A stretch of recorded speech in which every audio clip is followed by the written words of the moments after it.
I think from a customer trends point of view, Addressable is in a really interesting place at the moment. Obviously at Finecast, we see a pretty good representation of the market and the profile of that demand because we're part of GroupM. So that gives us clients across all of the main categories. So we've got a pretty representative spread of trends there.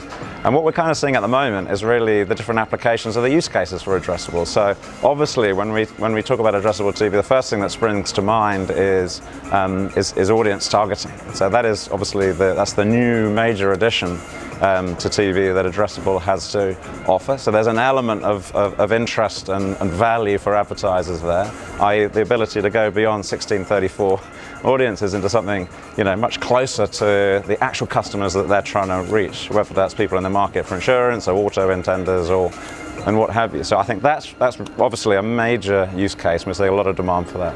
The other actually is, what does it add to TV itself? So one thing we haven't really seen is much cannibalisation of linear TV budgets, which is great, which means that Addressable is incremental. And for that, the advertisers are really looking for some kind of incremental reach as well, which Addressable does quite well, particularly if you've really saturated your linear TV spend, attribution, etc., and you're looking for what's going to give me a little bit more reach. I think the barriers for entry for clients and even for smaller agencies, even some of the big agencies, is high. I mean, it is a fragmented market. If I run the UK, so I'm obviously closest to that. But if I look at the UK market, it's really dominated by a few major broadcasters, and they kind of set themselves up as, and understandably so, as walled gardens. Now, that means, and it's very low level of automation across that. So if you're a client, you're approaching that, and you don't have much scale yourselves, then you could work with an agency to do that. But even then, when you've got the agency scale behind it, the processes are very, very manual. There's no consistency of reporting and standards and measurement, etc. And therefore it can be, it's time consuming, clunky, etc. I think that's again really one of the advantages of what we're doing, is to try and simplify all of that for clients. It is complex, whether you're talking about supply, technology, data, commercials, etc. It's complex. So the idea that a client can come to someone like us, that's a one-stop shop for what is really the addressable TV ecosystem in the UK, is definitely appealing to advertisers, and they can rely on us for that.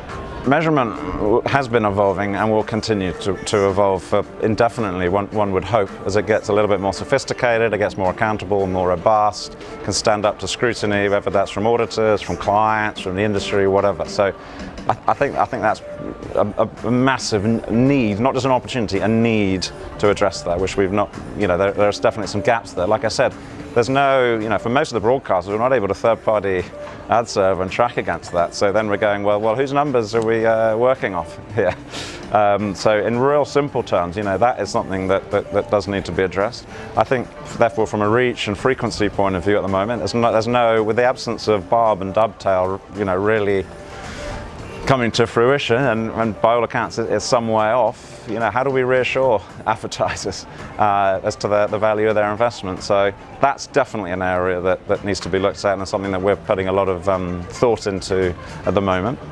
And I think the other element I would add to measurement is really around actually audience targeting. I mean, we know well that what is briefed by a client to an agency, then through to a media owner, then through to what is executed, targeted, tracked, reported on into a PCA is often not a clear line of sight. There's translation that needs to happen from that audience brief through to delivery in the various steps there. Now, unless there's a high level of efficacy with that process, then clients should really be questioning, are they really reaching the audience that they set out to reach in the first place? So that, I would say, is probably the other major area from a measurement point of view that's really exciting to us and interesting.